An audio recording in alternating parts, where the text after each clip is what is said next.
At all times, tracks, trail and highways served humanity as keys to evolution. Empires and civilizations disappeared. Centuries-old dust swept capitals and cities, but roads kept on breathing life back into them. We go on the Treasures of the Nation expedition to reveal facts about life at the crossroads of antiquity. Modern motorways are very much new, but if a trail is left, it will surely be found even thousands of years later. In this episode, War and Peace, the key milestones of Kazakh-Oirat relationships. What sacred object was delivered to Elista for the 10th Oyrad Tumen International Festival? And what do Kalmyk dzhangarchi sing about?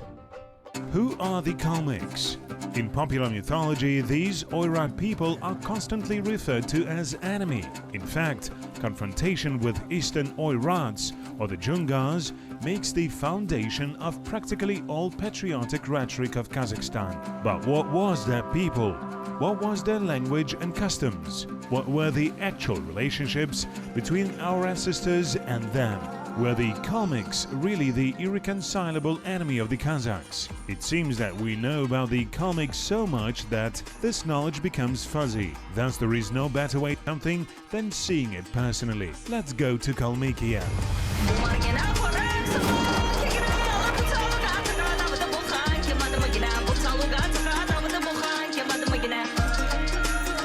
Elista is the capital and the largest city of Kalmykia. According to official statistics, nearly 110,000 people live here. Translated from the Kalmyk language, Elista means sandy. Upon a time, a slope of the local draw was covered with friable sands. The first settlement emerged here in 1862.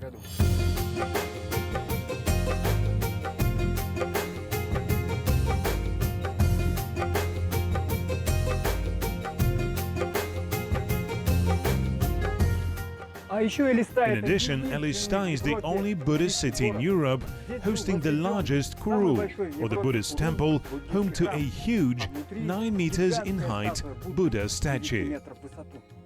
Buddhist symbols all over the place do appear as something exotic, yet there is something else throwing a bridge between our two peoples. Just listen to the Kalmyk speech. Yevgeny, talking to Kalmyks, we often hear such words as kushtya and boldy, which remind of the Kazakh words kushti and boldy. Is this a case of some linguistic borrowing? What other general terms do we share? We need to take into account that Old Turkic, Old Mongolian, Old Tungus, Manchurian and similar languages share their root, the Proto-Altai language. In these ends and far beyond, say 10,000 years ago, all of us, meaning our ancestors, spoke this single Proto-Altai language. The ancient uniform language gave root to a myriad of modern languages spoken by millions of Turkic and Mongol nations and ethnic groups living in dozens of countries. The Turkic and the Mongolian languages were the last ones to dissociate, and thus share the highest number of common root bases. When could that split take place? Well, approximately 2,000 years ago, or maybe 3,000 years ago perhaps. Hard to say. Comparing the common vocabulary of Tungus Manchurian languages, Mongolian and Tungus Manchurian share about 10% of words, where it is about 40% comparing it to the Turkic language, or even more. The Oyrad language appears as the closest to the family of Turkic languages, and this is exactly the language that the Kalmyks speak today, which is quite understandable as the links between our ancestors were historically the tightest. First of all, between the Kalmyks and the Kazakhs. Can we say that the Kazakh and the Kalmyk languages are the closest to each other among the Turkic and Mongolian languages? Yes, for sure. Let me give you an example. In Kalmyk there is a word ayu, which means bear, right you are, but it is absent in all other Mongolian languages. The Mongols say the Khalkha-Mongols don't know this word. In this case, is it possible to say that based on linguistic research, the Kazakhs and the Kalmyks, Turkic and Mongol nations in ancient time, formed some kind of a union that even Genghis Khan referred to? Well, in principle, Altai is the homeland of all languages comprising the Altai language family.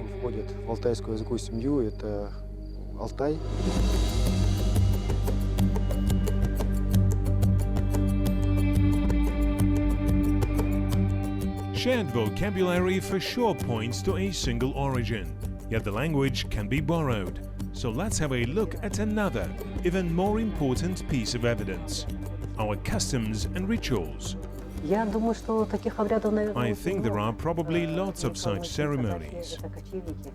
Both the Kalmyks and the Kazakhs are nomads, and this undoubtedly was reflected in their way of life, overall mentality, mindset and daily routine rules and regulations. Traditions and ceremonies of our two peoples are similar in many respects, be it household setting, family and domestic relations. That is, aspects of life very important for nomads. I know that both Kalmyks and Kazakhs were very respectful towards fire. One could not profane it. Strangers were not allowed close to home fire, and all significant rites would take place around the hearth.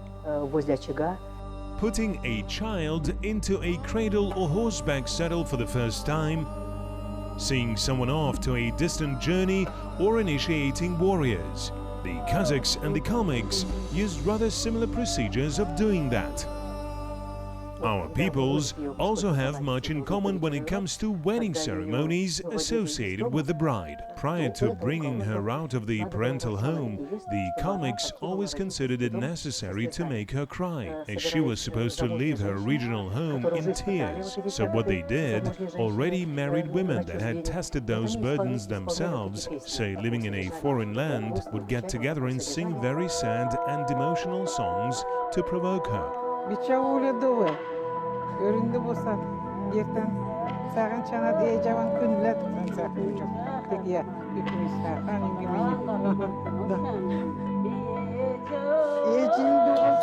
There is a great Kalmyk proverb, "Kan gikla kala juga, kude gikla kala ji." It means, when they say Kan, nobody pays attention. When they say in-laws, everybody pays tribute and speaks with respect.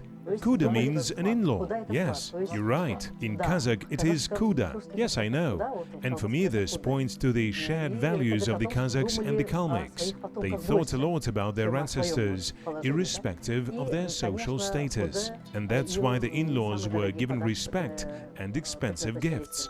As it appeared, both nations are also very special about gift-giving. It is well known that the Kazakhs give gifts for good news. Interestingly, the Kalmyks do the same. The person bringing good news was celebrated or marked some way, as it was considered that only good and kind people could bring good news.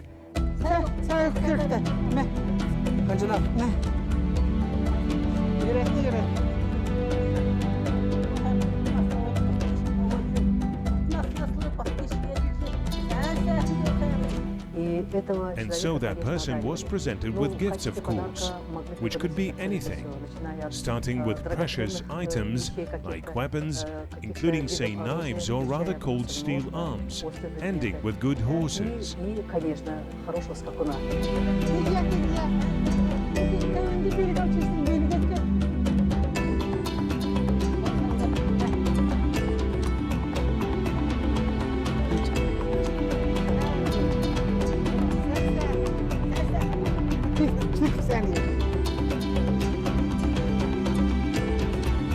What other terms do the Kazakhs and the Kalmyks share? Well, in addition to the word kuda, we also have the word nagstsy, which corresponds to your nagatsa, if I'm not mistaken. Nagashi, yes, wives' relatives along the maternal line. Edje stands for mother in Kalmyk. Edje in Kazakh means grandmother, grandmother. For us, Edje is both mother and grandmother. Baja means uncle, and in Kazakh it is Baja. Baja in Kazakh means two guys married to two sisters. Ah, I see. We say bazi. So far we have been talking about ancient nomadic customs. What about modern ones? Is there something similar in what our people do today? Maybe some household Kazakh and Kalmyk habits? Respect towards seniors. This is still alive. Not asking a person about the goal of the visit immediately after stepping over the doorstep. Prior to that, it is necessary to offer a drink, some food, and only then ask why he or she came. When somebody says something good or pays a compliment, the Kalmyks say "Amch tosta boltka," which means "let your mouth be covered in oil." You have something similar, right? We say "auzinamai," let your mouth be full of oil, let you always be well off.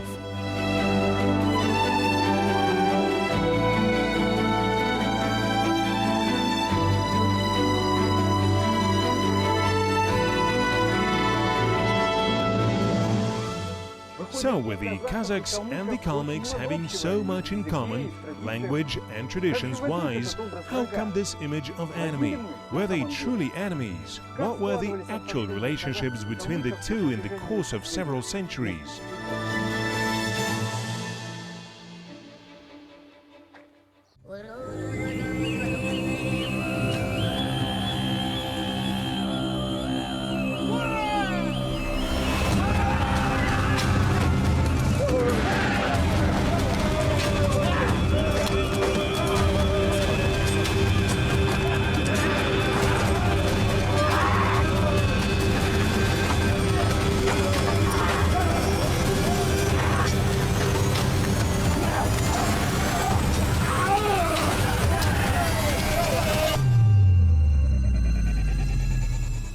The Oyrats were comprised of four large formations: the Derbet, the Koshout, the Togod, and the Zunga. In the early 17th century, a huge part of the Oyrats, or Oyrad Ulusas to be exact, migrated away into the territory of western Siberia.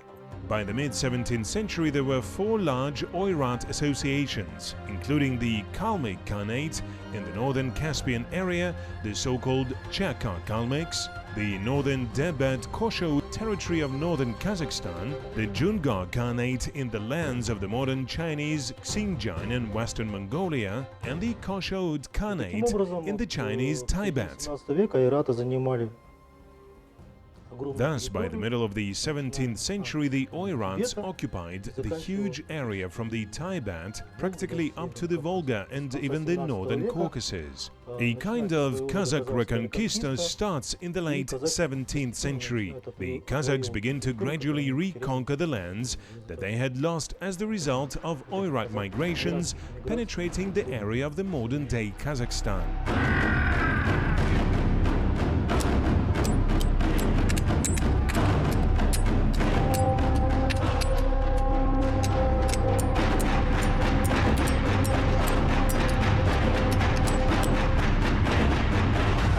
What were the relationships between the Kazakh Khans and the Oyrad Taishi in general? It basically depended on the exact period. Initially, of course, it was more like military confrontation, as it was the Oyrats who started moving back and forth through the territory of the Kazakh nomads. Wars went on with variable success. In 1627, the Kazakh Khan Yesim managed to defeat the Oirat group of Chokur on the Sirdarya River. After the defeat, Chokur went to the northern Caspian region. Somewhere in the winter of 34th-35th year of the 17th century, the next Oirat-Kazakh war broke out. At that time, the Oirats attacked the Kazakh Ulusas practically from three sides: from the west, the north and the east. As a result of this war, the Kazakh Khan Dzhangarchi was taken prisoner. After a short while, he suddenly launches a campaign against the Togod Khan Ko-Uluk, jointly with one of the Oirat groups. The matter was that the Oirats suffered from feuds. The northern and the southern Oirat unions fought with each other to the degree of a civil war. The Kazakhs, by the way, took an active part in this warfare. Dzhangarchi was most likely married to a daughter of the Koshout Khan Kundulian Ubashi. The following Kazakh Khan, called Tauke, became the fruit of this, one may say, union. The fact that his mother was Kalmyk is commonplace. So the Kazakh Khan Tauker, continuing with the policy of his fathers, tried to build an alliance with the Oyrats. The Koshawut nobility favored Tauker, as they considered him a relative. Neither he saw them as enemies. At the same time, it did not prevent him from confronting the Dzhangarchi Khans, as he didn't perceive them close of kin. In fact, Tauker was not the only Kazakh Khan connected with the Oyrats by military alliances and even kinship links. To a certain extent, Khan Ablai repeated the fate of his predecessor, that is Dzhangarchi, as he was also taken prisoner by Galdan Tseren, another Dzhangarchi Khan. Like Dzhangarchi, Khan Ablai married the daughter of the Oyrad governor Galdan Tseren and became so close with the Dzhangarchis that he relocated his headquarters to the Dzhangarchi border. Ablai became a real close friend with many Oyrad rulers, especially with Amusana and Dabatsi. Subsequently, being in a difficult situation, it was exactly Ablai to whom they ran for help. How would you characterize the Kazakh-Oirat relationships in general? What was their essence and main outcome? Already in the mid-17th century, we do not see direct confrontation between the Kazakhs and the Oyrats. In fact, the Kazakhs are involved in internal Oyrad feudal clashes. Due to internal conflicts, the Oyrad became weak, and the Kazakhs managed to gradually return the land that they had lost earlier thanks to the Kazakh Reconquista of the 17th, 18th centuries. By no means we should avoid characterizing the 17th century in the history of Kazakhstan as the Oyrad period. It is an integral part of Kazakhstan's history. We should not forget about it and should investigate this period in greater detail.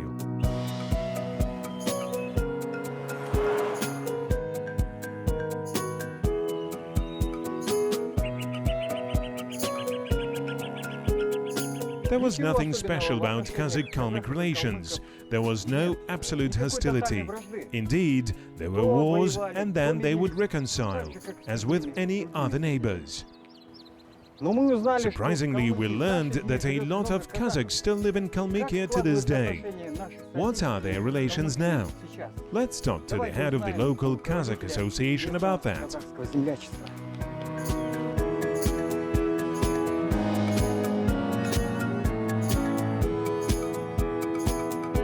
How did Kazakhs came to this place? Have our compatriots been living here since ancient times or came recently? Throughout their history, the Kalmyks faced many tragic events. In 1943, for example, they were all deported.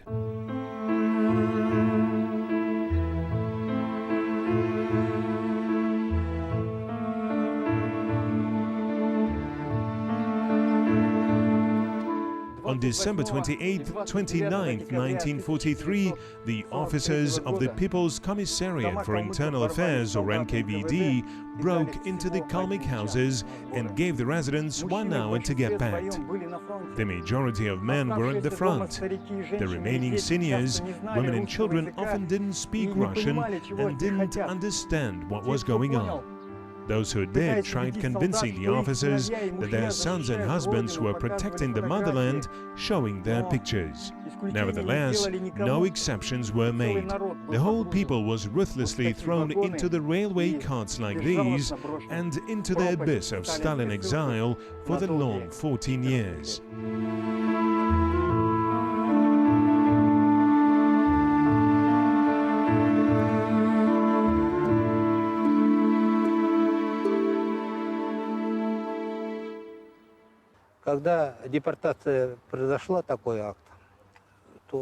When deportation occurred, the houses and jobs became vacant, and the Communist Party took Kazakh specialists in livestock breeding and brought them here.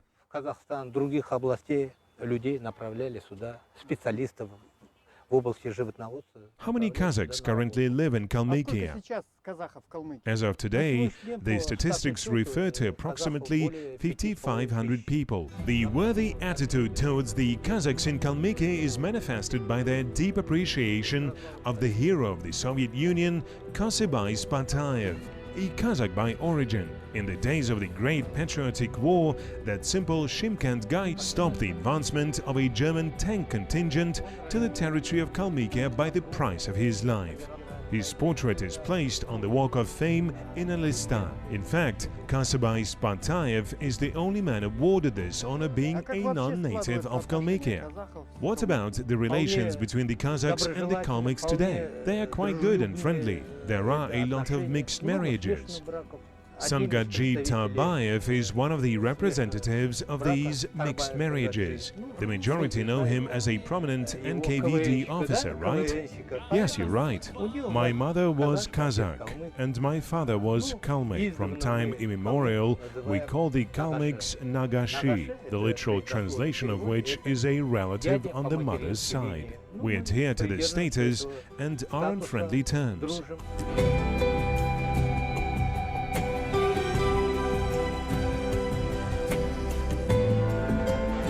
Contrary to the outdated myths of irreconcilable hostility, today the two nomadic peoples are peacefully co-living on the hospitable Kalmykia land and consider themselves historical relatives. It is pleasant to see the revival of this ancient and much-suffering Oyrad people taking place literally in front of our eyes. Exactly during the visit of the Treasures of the Nation expedition to Kalmykia, they held the 10th Oyrad Tumen International Festival here. Festival Oyrad Tumen собрал ойратов. The Oyrad Tumen Festival gathered the Oyrads from around the world, including from Mongolia, Buryatia and China. The guests from Yakutia or Sakha were among these special guests. There were also Tuvinians and Altaians, who once were also a part of the mighty Dzhangarchi Khanate. Only finding yourself amidst such an event, you understand how extensive the Oyrad world really is. Обширным является ойратский мир.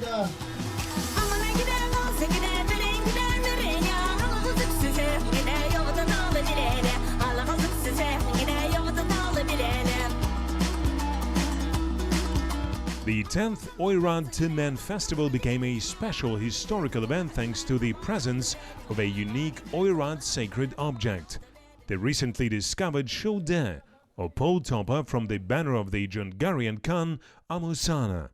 In nomadic culture, banner is everything. It's like the nation's spirit keeper. They say, what is shoulder? It is the object that hosts the spirit of a given ruler, his Tengri spirit. It is the object through which people get connected with their heavenly patron, Tengri.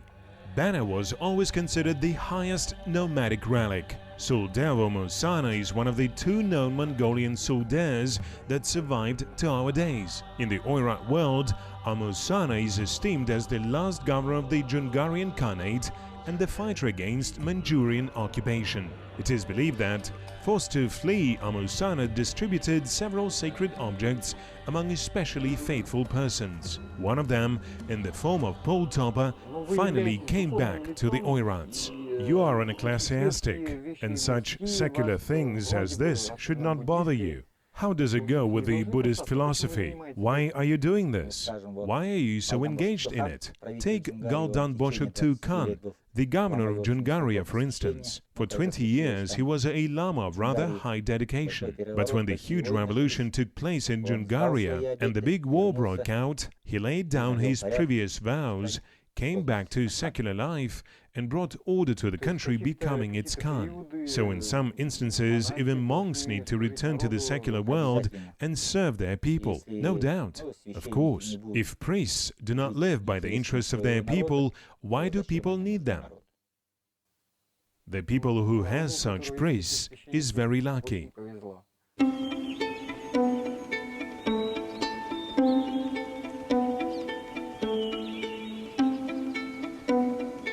The Dzhangar epic is yet another symbol of the ancient Oyrad spirit. Today, over 70 songs of the epic, out of which 28 have remained only in Kalmykia, are known to the world. What are they about? Let's talk about this with the only true Kalmyk dzhangarchi.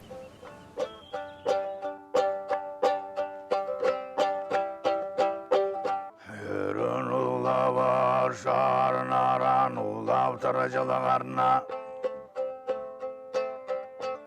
Uyarınktan oğan şavşınlarına Ele koldalı koyur şürüldün ele bana Initially, during the precious ancient time when there were no religions, there lived a boy named Dzhangar, who became an orphan 2 years of age. This is how the epic begins. It is believed that the epic came to us from the universe via a shamanistic ritual. Ele koldalı koyur şürüldün ele bana It has amazing scenes, surprising verses, and relations filled with love, responsibility, heroism, patriotism, and self-sacrifice. The beauty of a horse, its run, the women's beauty and their relationships with men, their mutual supportiveness. Aslan ile altındalar, altın şarnaran, tekce dorkalı altındalar. What is most important is that in the Dzhangar epic there are no nationalities, just good and evil, motherland, love and responsibility. It's like a splash of emotions. It is about the desire of people to be kind and honest and serve other people. This is what the Dzhangar epic is about. Aslan ile altındalar, altın şarnaran, tekce dorkalı altındalar. Emri denizsin, elebe kullanlar sen, hangalamı denizsin, har dartsa garzin. One of the songs of the epic tells about a certain hero launching a military campaign against Dzhangar. On the way, he learned about a noble act by a Dzhangar colleague towards his opponent. And then that hero said, "How can I be at war with a country where such people live?" And he turned his army around. Which means that noble spirit is above hostility. Yes, nobility and military culture.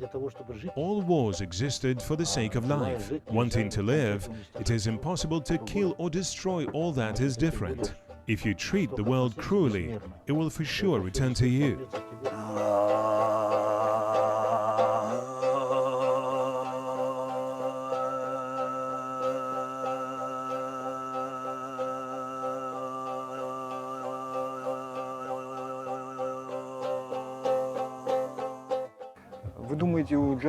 Do you think that the Dzhangar epic has a future in the modern world? People want to see the ancient world again, and once again communicate directly with the principal reason, right? When the time comes, the Dzhangar epic will get its due attention of the humankind, because it describes the world where there was no division into friends and foes, where people lived happily, where there was neither a lonely person nor a hungry dog.